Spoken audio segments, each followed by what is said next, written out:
Buongiorno a tutti e bentornati a Valgrande. E vi direte, ma perché oggi questo fiore giallo?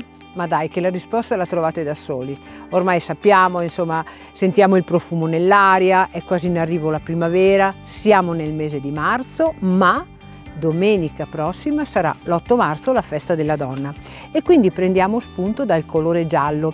Infatti ho già iniziato a preparare i fiori per l'allestimento delle tavole, ma sto anche pensando come preparare un menù che sia ad hoc, cioè la tematica sarà il colore giallo, ma io non vi voglio svelare tutto perché altrimenti voi non verrete a trovarci qua e non verrete secondo la solita modalità, quindi prenotando il vostro tavolo attraverso i contatti che troverete tra le pagine social o tra le pagine del nostro sito.